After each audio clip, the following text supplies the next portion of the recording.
Guys, Raw Rossler here, and this is going to be my WWE Best PPV Matches of 2014 DVD review. Just finished watching it. Really, well, you're going to find out what I think of it. Basically, the DVD is 21 matches across 10 pay-per-views of 2014. Now, unfortunately, 10 pay-per-views means that it has missed out 2 pay-per-views. Those are Survivor Series and Tables, Ladders and Chairs. Big deal missing those 2 pay-per-views. I think they had one great match on each, with the ladder match and the elimination match from Survivor Series. Both really should have been on this set. That is going to implement on my grade at the end of the review, But let's just get into it then. Best pay-per-view matches of 2014, there's your cover, with Bryan, Cena, Orton, Wyatt, Ambrose, Rollins and Reigns on the front. And then you've got on the back, Cena and Lesnar, Bryan and Triple H, Batista being triple powerbombed by the Shield, and I can't see that, Jericho with the walls on Orton. And the back of the DVD says, the rise of the Yes Movement, the return of the Animal, the destruction of the Shield, and the 30th anniversary of WrestleMania. 2014 had it all, and now you can relive more than 20 of the year's greatest pay-per-view matches on this 3-disc set, including Triple H vs Daniel Bryan at WrestleMania 30, Dean Ambrose vs Seth Rollins in a lumberjack match at SummerSlam, Evolution vs The Shield at Extreme Rules, and John Cena vs Brock Lesnar at Night of Champions. So the DVD books itself up very, very nicely. There's the side for you, and let's get on with the review. So 21 matches, so it's a very packed DVD. What I realised is I also have Best Pay-Per-View Matches of 2011, and there's only about 17 on that. And the big thing I noticed about that one is it actually misses pay-per-views out. So this one, automatically, the best thing about this one is how much it's got. 21 matches is quite a lot for a DVD. The DVD runs nearly 9 hours long. That is quite a long time. For a WWE DVD recently, I've noticed that DVDs have been declining in length. Again, the Best Pay-Per-View Matches of 2011 one is only about 7 hours. So I was shocked to see that this was nearly 9 hours. You've got 3-hour disc. The first disc is 3 hours, the second disc is 3 hours, the third one is about 2 3/4. But all 3 discs have a lot of content on them. The first disc features 5 matches, the second disc features 8 matches, and the third disc features 8 matches. So of course 21 matches, and I will be going through each one. I will give you a rating, I'll tell you what I think of that match, and we will start with match 1 on disc 1. We start with the first pay-per-view, of course, Royal Rumble, and the only decent match at Royal Rumble in 2014. Bray Wyatt, the big thing I'm gonna, straight away, sorry, I apologise, I just thought, one more thing I have to say. The best thing about this set, I think, is that they picked the best matches from each pay-per-view. I have no issue with the matches they picked from the pay-per-views. Awesome, they picked the best match in each card, by a mile. And we start with Royal Rumble, Bray Wyatt versus Daniel Bryan. 2 superstars you will probably see a lot on this set. Now, Bray Wyatt and Daniel Bryan at Royal Rumble, they opened the show. A common trend this year in WWE, which I realised, was that the opening match was mostly the best match on the card, and this match set the tone, being the first pay-per-view. Bryan and Wyatt just went out there and put on a great matchup. This, for me, showcased Wyatt's skills as a creepy character. You know, the good part about it was that they got rid of Rowan and Harper to show that Wyatt could do it on his own. That built Wyatt up well. Bryan does phenomenal, as he always does. The matchup is extremely impressive from that standard. It's about 20 minutes long. Both men get to showcase all the big moves in their arsenal. In the end, Bray Wyatt winning with a Sister Abigail into the barricade, which I have seen a few times, but it's very impressive when he catches Daniel Bryan as Bryan does a suicide dive outside the ring, gives him the Sister Abigail, then rolls him in the ring, gives him another Sister Abigail. Bray Wyatt defeats Daniel Bryan. I gave the match 4 1/4 stars. I really enjoyed it. That was the best way they could definitely start this DVD. Solid match from 2 guys who basically were 2 of the MVPs of 2014. Oh, and in the end, I will give you I will tell you who I think was the MVP of 2014 going off these matches. Second match on the pay-per-view, and we skip forward to the next second match on DVD, and we skip forward to the next pay-per-view, Elimination Chamber. The last Elimination Chamber pay-per-view is this year. We had Fastlane, and again, this pay-per-view has 2 matches, so it's nice to see that. Some of the pay-per-views have 3 matches, which is quite impressive. I like the more matches you can get on a set, the better your set will probably be. Just something I think, but of course you can't just throw as many matches as possible. But you've got to make sure that you're picking the best matches on the set. If there's more than one great match on a pay-per-view, put it on the set. And this pay-per-view had more than one great match. But we start off with my favourite match of 2014, The Shield versus the Wyatt Family. Rollins, Ambrose and Reigns taking on Bray Wyatt, Eric Rowan and Luke Harper. These guys went out there and put on an absolute show. It's the best 6-man tag team matchup I've seen in about 2 or 3 years. Everyone got to showcase everything special about them. Rollins got his moment where he somehow lands on his feet from a German suplex from the top rope. Ambrose got to showcase some great stuff. Rollins, in the end, is chokeslammed through an announce table by Rowan and Harper, showing their dominance. Bray Wyatt fights with Ambrose out into the crowd, and Ambrose disappears. Nobody knows where he went. That was probably my only issue, actually, because I would have liked to see Ambrose getting knocked out or something to actually legitimise what actually happened to him. Bray Wyatt puts on one of the best matches of the year. Bray Wyatt in, again, the match of the night, and that's something you're going to see from Bray Wyatt a lot on this, a few times in this DVD. But all 6 men have to be commended. I think it's the best match from every man in that matchup. Rollins was great, Reigns was great, Ambrose was great, Rowan, Harper and Wyatt all put on exceptional performances. In the end, it comes down to a 3-on-1 when Reigns is on his own in the ring. You think he's fought them all off, but in the end he gets caught with a quick Sister Abigail. That's impressive when he can do that. Bray Wyatt picking up the victory for the Wyatt family. This match was... I loved it. I absolutely do love this matchup.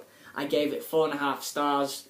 This DVD is looking really good from these first 2 matches. And Bray Wyatt, one of the MVPs, as I've already said, of 2014. Match 3, the main event of the Elimination Chamber pay-per-view, the Elimination Chamber match. For the WWE World Heavyweight Championship, you have Cesaro, Cena, Bryan, Sheamus, Christian and Randy Orton.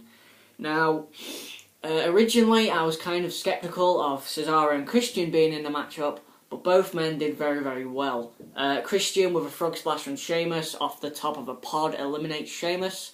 But the eliminations weren't fast, and that was the best part about it. All 6 men were in the match before anyone was eliminated. Sheamus bro-kicked a pod. He bro-kicked the Lexan glass out of the pod. Very cool. That's something I've never seen before, and I like seeing innovative things. It's nice to see. Everyone in the match looked good. My only big issue with the matchup... let me tell you about the eliminations. Christian eliminated Sheamus with a frog splash. Christian was eliminated with a running knee from Bryan.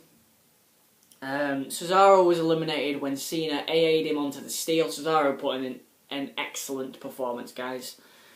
He was AA'd onto the steel and then put in the SDF. He tapped out. Cena was attacked by the Wyatt family, and that was one of my big issues. I don't really think the Wyatt family needed to attack him in the chamber because they'd already shown how important they were in the match prior. So they weren't necessary there. And Orton eliminated Bryan with an RKO after Kane. They redid the spot where Kane gets involved and punches Bryan, and Bryan gets hit with an RKO. That annoyed me. I marked the match down a bit for that, but overall I gave it 4 stars. It's still an entertaining Elimination Chamber. I don't think it's one of the best ones, but it's still very, very good. Definitely worth checking out. So basically, so far we've had 3 great matches. And it gets better as it goes along. Match 4, we move on to WrestleMania 30, and we start with the opening match of WrestleMania 30. So, Triple H versus Daniel Bryan, the winner going on to the main event of WrestleMania against Batista and Randy Orton. Triple H and Daniel Bryan put on a technical clinic. You wouldn't believe that Triple H had been out the ring for a year. He was that good in this match. Bryan getting a lot of hope spots where, you know, he battles back, but Triple H keeps him down, keeps him occupied. The match was really, really long. It was about 26 minutes of just technical excellence from both guys. They put on an exceptional performance. I loved what they did, and I gave the match 4.25 stars. Bryan kicks out of the pedigree. That got everyone happy. The crowd was super into it, and that is one of my favourite parts about matches. When the crowd are really into it, you know you're watching a great match. In the end, Daniel Bryan reverses the back suplex, hits Triple H with a running knee. Daniel Bryan advances onto the main event of WrestleMania, and the post-match attack is actually shown as well, which is interesting to see. I gave the match 4.25 stars. I really enjoyed it. Those guys put on a hell of a match. And from there, the other match they put on from WrestleMania 30 was the main event of WrestleMania, as Randy Orton, Batista and Daniel Bryan in a triple threat match for the WWE World Heavyweight Championship. Now, all three guys were great, even Batista. The matchup was quite fast-paced, which I expected from these three guys. The Authority got involved at one point, Triple H using Scott Armstrong, and Daniel Bryan hitting Triple H with a sledgehammer after knocking down Stephanie and Scott Armstrong. That was nice. Daniel Bryan just was amazing at WrestleMania 30 in these two matches, and in this one he was just as good as the other one. Batista kicking out. Oh, Batista and Randy Orton. Batista bombing. Well, it was Batista bombed Daniel Bryan, and Orton caught him in like a neck breaker through the table. It's not an RKO, it's a neck breaker. And that, to me, that was a great spot. I really did enjoy that. But then you see like the EMTs coming and taking Bryan away. But to be honest, it looked like Orton should be taken away. He had this massive gash on his back where he landed on a monitor. All Batista had to do was get the monitors out of the way so nobody would land on him. And Orton lands on a monitor. That's Batista for you. But Batista and Orton keep battling, and Batista kicks out of an RKO, and Batista goes for a Batista bomb, and then Batista hits a Batista bomb on Randy Orton. Daniel Bryan gets back in the ring, hits Batista with the running high knee, puts him in the S-lock. Batista taps out. Daniel Bryan wins the WWE World Heavyweight title. Amazing match. Amazing match. I really did enjoy it. It's not the quality of WrestleMania 20's triple threat match. I'll say that now. It's not as good. But I still gave it 4 stars. The ending of the matchup, I may have bumped up a little bit because of who won, Daniel Bryan. The crowd was so into it, and it's just a great moment. I think that moment will go down in WrestleMania history. Awesome match, though. And believe it or not, 5 matches, that is the end of Disc 1. I think they made this disc shorter because of the length of the matches. I don't think there was a match shorter than 20 minutes. So, commiseration, well, that was smart of them, to be fair, because the other 2 discs had like 8 matches on. But overall, what a great disc. You've got, 5 matches, and none of them are below 4 stars, and you can't say that about a lot of wrestling DVDs. So, kudos to the creators of this DVD. They did very, very well to make it. Disc 2 starts off with Extreme Rules, and it starts off with a different match. The WLC, and this was El Torito versus Hornswoggle. Now, as stupid as the gimmick is, as stupid as the idea of having mini announcers, there was Micro Cole, JB Elf, and Jerry Smaller. Hilarious. As stupid as it was having a mini ring announcer and a mini referee, the match was entertaining. The spots that the midgets took, I'm going to call them midget, the spots that Torito and Hornswoggle took, they looked good. They looked good taking them, they took them well. And there was a crazy spot in the outside where there was like tables stacked and ladders, and Torito puts, I think it was Jinder Mahal, through them all, and it looked really, really good. It was a good spot fest for the midgets. It's not quality of one of the best spot fests ever. It's not like TLC 2 from WrestleMania 17, but it was still enjoyable. I gave it 2.5 stars. I did enjoy it, but it's not like, I don't recommend you watch it. It's still good though. And the second match from Extreme Rules the Intercontinental title match. Big E, who wasn't being referred to as Big E Langston anymore, versus Bad News Barrett for the Intercontinental title. This matchup was enjoyable. It was an interesting matchup. I did like Big E and Bad News in this matchup. Bad News with a really great bull hammer where he runs and turns and hits him with a bull hammer. It was a ferocious bull hammer. And it's a different type of bull hammer, and I like innovation in my matches, so I gave the match 2 3/4 stars. There isn't too much to talk about. The crowd were thoroughly against Big E. Big E got a heel reaction, which was different. Well, actually, no. Big E to me got boring, so I really wanted Bad News Barrett to win. But I gave it 2 3/4 stars. I did enjoy it. The one thing you'll notice is there isn't a match I don't enjoy, to be honest. Right, okay, so the next match, again, Extreme Rules. 6-man tag, The Shield take on Evolution. Now, this match was what it needed to be. It needed to put over The Shield as a dominant force, but also show that the Evolution was good enough to go against The Shield. And it did. Rollins' spot, everyone's going to remember Rollins' spot where he jumps from the rafters. Awesome spot, love it. At that point, when Triple H and Orton take Ambrose and Rollins out to the crowd, I kind of knew what was going to go down. I kind of knew Reigns was going to spear Batista. Oh, of course, remember, I did watch all these matches originally when they were aired. That's just how I felt back then. But rewatching them, I have changed some of my views on these matches. But still a great match. One of the best matches on the DVD. I gave it 4.5 stars. The Shield picking up the victory when Roman Reigns speared Batista. 4.5 stars. A great match. I really did enjoy it. It's probably the Shield's 4th best 6-man tag match, and that's saying a lot. They've got some great ones. From Extreme Rules, we move on to Payback, and Payback gets 2 matches. The first one being the opening contest, a trend which every pay-per-view seems to keep up in 2014, of having a great opening match. And these guys, United States title, Cesaro and Sheamus, they surprised me with how good this match was. I knew Cesaro could go, but I'm a little bit iffy on Sheamus. I'm checking the time. A little bit iffy on Sheamus. I'm he's okay, but it's not too great. But these guys, seriously, they basically went out there and said, alright, we're 2 big guys, we throw a lot of strikes, we have powerful moves, let's not have a wrestling match, let's have a fight. And that was perfect for Cesaro. When Cesaro has wrestling matches with guys like Sami Zayn, he's on top of the world, and he has one of the best matches of the year. When Cesaro has striking matches and fights with guys, he has great matches. And he had one here with Sheamus. I gave the match 3.5 stars.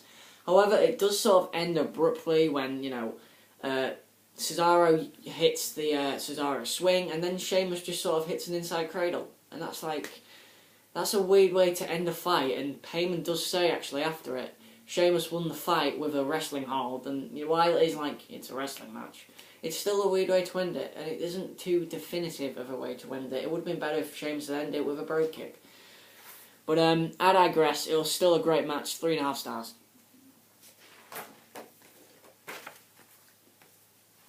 We move on to the match that everybody thought was going to be Bray Wyatt's burial. And Payback, again, the last man standing match, John Cena versus Bray Wyatt. I've changed my opinion on this, actually. I think I enjoyed it more. I think that all 6 participants, so you had Bray Wyatt, you had John Cena, you had Eric Rowan, Luke Harper, and the Usos, they were all great. The spots, while it did turn into a bit of a spot fest towards the end, the spots were great, they were enjoyable. The suplex from Harper to one of the Usos through the tables was awesome. The hip attack from the other Uso to Rowan through the table was awesome. Bray Wyatt did a suplex throw to Cena through a table. Cena throwing the steps at Wyatt, that was awesome. I don't think I've ever seen that before. Actually, I have. Cena and Edge, last man standing. The match didn't really pick up till the start, hitting finishers and doing spots and stuff, but it was really entertaining when they did. And the ending, while I'm okay, it is he actually literally buried Bray Wyatt. I don't think he really buried Bray Wyatt, because Bray Wyatt, of course, had his feud with Ambrose and he's had his feud with Taker that have really made him a bona fide star, and I'm really happy for him. I gave the match 4.25 stars. I don't think it stole the pay-per-view. I think the elimination match, which isn't on here, but it is on the Shield DVD, so I had it anyway, stole the show, but this was the second best. And Payback, which was a really good show. after a rewatch of I'm going to rewatch actually because I'm really entertained. But after watching this and the United States title match, which I really did love that US title match, I might actually rewatch Payback because it was really good. So from there, we move on to the only pay-per-view I think on the set, well apart from Royal Rumble, that had one match. And that was Money in the Bank. And I was kind of like, okay, Money in the Bank wasn't too great, but maybe you could have had the ladder match for the vacant WWE World Heavyweight title, because that's pretty significant in the long run, because it establishes Reigns as a contender, you know, Bray Wyatt and Cesaro as contenders for major titles. So I think they should have included that. But they went with the Money in the Bank ladder match, which featured Seth Rollins, Rob Van Dam, Dean Ambrose, Dolph Ziggler, and Jax. Oh, and Cena won the last man standing, by the way, by AA and Bray Wyatt into a box and then put another big crate on top of them. Rollins, RVD, Ambrose, Ziggler, Swagger, and Kofi. Now, I was a little bit skeptical when this was on about the choices for it, because you've got Rollins and Ambrose, that's obvious. RVD, I was surprised to see him. Swagger, another surprise, and Ziggler, another surprise. But then I realised that what they wanted to do is they wanted to make Rollins and Ambrose look big, so they put them in the Money in the Bank match with 3 former winners in Swagger, Ziggler, and RVD. They also put Kingston in there, basically because Kingston's the master of spots today. And they had a great matchup. I really enjoyed it. I gave it 4 stars. In the end, Rollins grabs the briefcase. I've seen this match 3 times in a week. I watched it on the Shield DVD. I really did enjoy it though. The guys put on a hell of a performance, and 4 stars. So far, this DVD is going really, really well. So from Money in the Bank, we jump on to the worst pay-per-view of 2014, Battleground. But we start it with the best opening match of 2014, in my opinion. And it's with the tag team titles. The Usos versus the Wyatt Family in a 2 out of 3 falls match for the WWE Tag Team titles. Now, the first fall didn't really hit its stride. It was very, very quick, and it kind of came out of nowhere with a big boot from Luke Harper on one of the Usos. That was weird. The second fall kind of hit its stride a little bit more, but after that fall, the match picked up, and it was tensious. You had you had one of the, I think you had Harper kicking out with a splash from one of the Usos. Nobody kicks out of the splash, so that made this match feel big. You had Harper hit a clothesline on one of the Usos. One of the Usos broke it up. This match seemed so big, and everyone in it put in such a great performance. This, to me, is one of the best tag team matches in a long time. It was that good. I really did enjoy it. I gave the match 4.5 stars. It's one of the best matches of the DVD, and hell, it was one of the best matches of the year. I really loved this matchup on a pay-per-view that sucked. I would watch the pay-per-view for this matchup because it was that good. I thought I was going to burp, sorry. Pardon me, I was. And the other match on Battleground showed how much of a stinker pay-per-view Battleground was, to be fair. The Battle Royal for the Intercontinental title. The thing I liked was that everybody got an entrance, but that meant there was about 10 minutes of getting everybody in the ring, and it was really boring. So you can have all the entrances, but then, you know, the offside is you're missing, you're taking away, time that the match could have. Right. My main nothing and everything in the ring was fine. The end sequence with Ziggler and Sheamus should have been the end sequence. That was fine. That was a great end sequence. I really enjoyed it. But the problem was the booking, and they booked The Miz over everyone, and they did it really badly because Miz was outside of the ring at the beginning and nobody noticed. None of the commentators noticed. But when a camera shows the Miz outside of the ring hiding, everybody noticed. And Miz came in the ring and tried to eliminate Sheamus, and he couldn't. And then Miz rolled out the ring and he did the same thing. And they repeated it again and again and again. And at that point, you just knew Miz was going to win. And in the end, the Miz wins. I gave the match 2.25 stars. It was a good battle royal, but the booking sucked. And Slater eliminated Cesaro. There's my other big problem. Let's move on. 2.25 stars. From Battleground, to be fair, I would have had the main event. It was a lot better. The main event was at least 3 stars. And that's the end of Disc 2. So Disc 2 had you know, it had 2 great matches and some pretty decent ones. So it was still a pretty strong disc. Right, so disc 3, that was 8 matches on disc 2, that's weird. Disc 3, I'm just checking the time. Disc 3 starts with SummerSlam and we get 3 matches. The big pay-per-view, the second biggest pay-per-view of the year, we should be getting 3 matches to be fair. It starts off with the Divas match, and the only Divas match on a set, and that annoys me. I wish that on a 21 match set, there was more than one Divas match. And to be fair, while this Divas match was very good, they should have picked the other one because it was much more significant, and it still was very good. It got a lot of time, it was like 11 minutes long. It was longer than the Lumberjack match, I think. But the match which in question is the Divas title match between Paige and AJ Lee. I think this was the best pay-per-view Divas match of the year. It was 5 minutes long, but they did everything they needed to in 5 minutes. AJ with a jumping spot outside of the ring on Paige. Paige got all of her like lesbian antics in, and that was, I guess that was supposed to be there. Paige counters the Black... My favourite moment of SummerSlam was Paige countering the Black Widow into the Rampage. I thought that was really damn cool, and I'd never seen that before because nobody had ever countered the Black Widow like that. Actually, Paige countered it into the Paige turner, but they were showing Paige's evolution into a contender, and I really liked that. I gave the match 3 stars. I really enjoyed it. Paige and AJ. It's one of the it was the best Divas match on pay-per-view of the year, in my opinion. Right, okay, so the next match was the flag match between Rusev and Jack Swagger. Okay, it's nice to see Rusev on the set. Rusev needed to be on the set somewhere because 2014 was kind of Rusev's year as well, to be fair. And whilst Rusev didn't have too many great matches on pay-per-view, to be fair, it's because he was put against Mark Henry and Big Show and Big E. Actually, one of the Big E ones was pretty good. But they picked the best Rusev match. This Rusev match was perfect for 2 reasons. One, because the atmosphere and the crowd were electric. They wanted Swagger to win. They cheered when he put the Patriot Lock on. They actually thought Swagger was going to win at one point, which is weird, because like Swagger doesn't often win on pay-per-view anymore. Well, on the actual show, I think I've seen him win on the pre-show a few times. And the second reason, Rusev sold that ankle injury very well. That pre-match attack was very well put, and it was necessary, I think, to put Rusev over and to put Swagger over. But it worked very well because Rusev sold it, and he sold it in the match. And they showed it very, very well. Rusev couldn't put on the accolade at first because of the injured ankle. And Swagger kept attacking it and attacking it. And the ending, I kind of saw coming. Swagger breaks out the accolade. Rusev hits him with like a big spin kick and then puts on the accolade fully strong.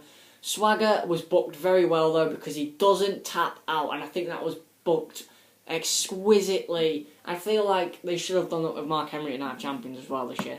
But Swagger was booked so well. I really did enjoy this. SummerSlam was a great year. It was a great pay-per-view this year, probably the second best. I gave it 3.25 stars. It's the best Rusev match I think on pay-per-view. Maybe apart from John Cena's this year at Fastlane. I think that one was really good. But the one at WrestleMania was probably pretty good as well. And the last match from SummerSlam was, well, it was the best match on SummerSlam in my opinion. And it's not Cena Lesnar. It is the Lumberjack match between Dean Ambrose and Seth Rollins. Basically, this is the best Lumberjack match ever. I haven't seen every Lumberjack match. I've seen a lot. I've seen some pretty poor ones. And in fact, I think every Lumberjack match I've basically seen, this one, well, yeah, not apart from this one, was pretty rubbish. Kane and Mark Henry at One Night Stand 07, anyone? That's pretty awful. This is the best Lumberjack match ever because it doesn't employ the obvious fact of one of the Lumberjacks doesn't like one of the guys in the ring, therefore he's going to get involved. The Lumberjacks played a pretty pivotal role because like, Ambrose was like, Seth, we've made a lot of enemies, so basically those enemies are going to keep us in the ring. And at one point, when Ambrose and Rollins were brawling in the crowd, I've never seen that in a Lumberjack match before. That was really good. I like innovation in my wrestling. Ambrose and Rollins put on one of the best matches, probably of the year. It was really, really good. Both men showed how good they are at being singles wrestlers. But in the end, my only problem with it was that Kane got involved. I do think that Ambrose probably should have gone over here, to be fair. But Kane getting involved and kind of ruining it, and like Ambrose gets rid of all the lumberjacks get in the ring and they all start fighting. Ambrose gets rid of both members of the Wyatt family. Rollins hits him with a briefcase. Rollins pins Ambrose for the 1-2-3. Rollins wins the lumberjack match. This match was really damn good. I gave it 4 stars. My only problem is the fact that Kane got involved. It could have been at about 4.5 stars if Kane didn't get involved. I really did enjoy it though. And I've seen that match about 3 times in this week because it's on this DVD as well, which I'll be reviewing soon. That DVD might be a little bit longer a review because of the documentary. Match 17, and we move on to Night of Champions. Another pay-per-view where they decided to put 3 matches on it. And after looking at these matches, I thought Night of Champions was pretty average last year. But after looking at these matches, I remember 2 of them being really good. But I don't remember one of them being as good as it was. And my favourite match from Night of Champions when I watched it was the opener, again, and I liked how it did that.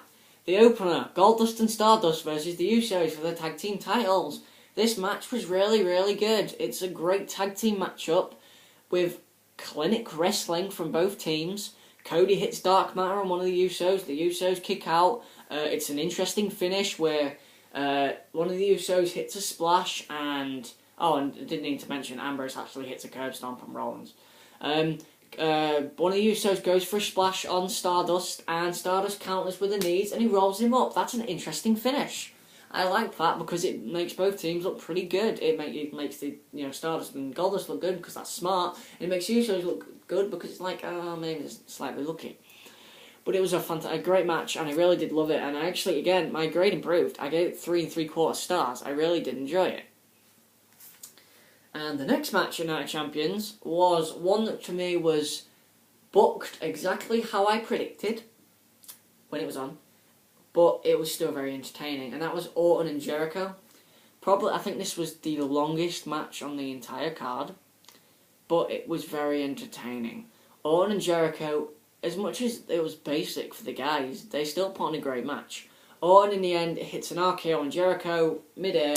It's exactly what I expected. I gave the match 3 1/4 stars. I enjoyed it.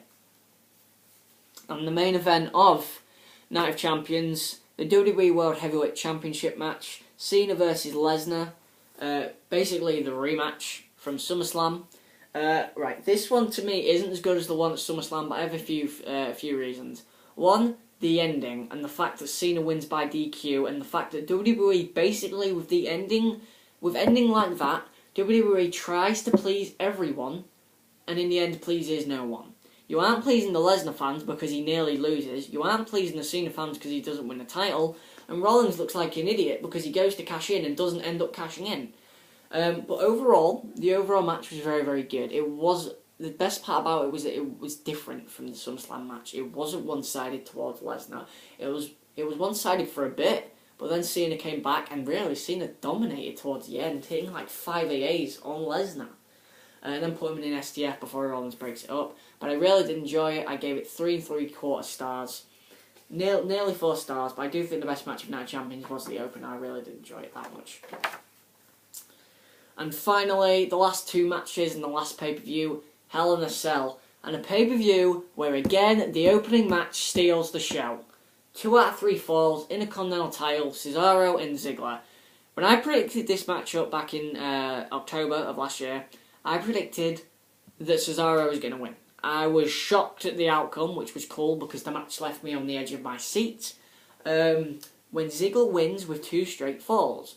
Interesting finish, but they were building up Ziggler to go on to the next pay-per-view and, beat the Authority, blah, blah, blah, blah, blah.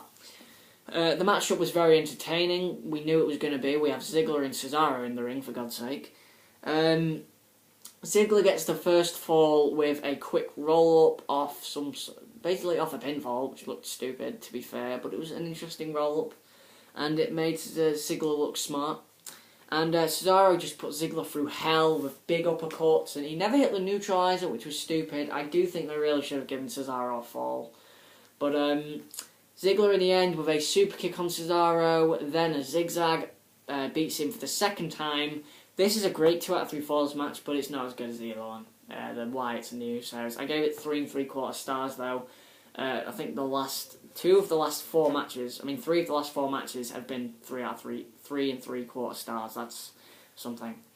And the last match, the Hell in a Cell match between Orton and Cena. Now, I think the reason they picked this one over the Rollins Ambrose one is because this one has a clean finish. When I originally watched the Hell in a Cell pay-per-view last year, I didn't like the Ambrose Rollins one. As much as I thought it would be miles better than this one entertained me so much more. The spot in that one was great, but this one overall was just better to me. And that one was great, and I love Rollins and Ambrose. Rollins is my favourite guy in WWE. But that one the ending just killed it for me. I was just like, I don't like that. But these guys, basically, I think the best part about Orton and Cena is they showed difference. They showed that they'd evolved from the first Hell in a Cell they had 4 years earlier, which to me was pretty awful. Orton hits an RKO on Cena when Cena goes for a shoulder block. That's innovative. I like that. It takes a lot. There was a bit in the middle where they just keep hitting finishes on each other. I actually liked that. The false finishes. Nobody actually knew what was going to happen in this one, to be fair. I thought Orton might actually go over. Orton hits an RKO on Cena when Cena goes for an AA. That's different. I've seen that before, but that's different. You don't see that often. These guys put on a great matchup. Those 2 table spots. Orton throws Cena through a table, and then Cena AAs Orton through the table for the victory at the end. It's nearly half an hour long, but it was still entertaining. I gave the match 3.5 stars. I really did enjoy it. And that is your 21 matches.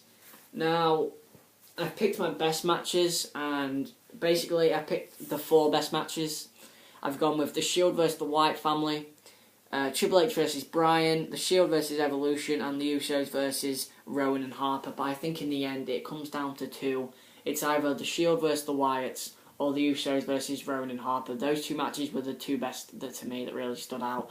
But I'm going to have to go with, as much as I love that tag, the Wyatts versus the Shield. The atmosphere, the build-up to the matchup itself, how it was done, it was very, very good. It was booked exquisitely, and it totally blew me away. It was my favourite match of the entire year. I loved it. Thank God it was on this set. I would have cried if it wasn't. And my worst match of the pay-per-view, of the DVD, was the Battle Royal. It was just the booking of Miz really annoyed me, and it didn't help anyone.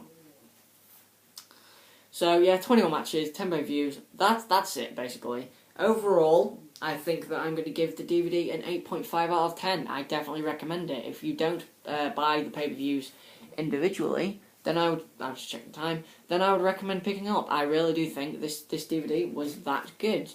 The Wyatts and the Usos match was great. The Shield and the Wyatts match was great. The Shield and Evolution, Cena and Wyatt, there were so many great matches that the little hiccup of that one match that wasn't too entertaining, that's 20 other matches that were great and were really, really good to watch. So, thanks for watching, guys. This has been my review of Best Pay-Per-View Matches 2014. I hope you enjoyed it. This has been a long video. It took a lot of time to put this together. But I enjoyed it, and I will be reviewing this next, hopefully. So, thanks for watching, guys. This has been Revolver Ocelot. Like, comment, subscribe for more.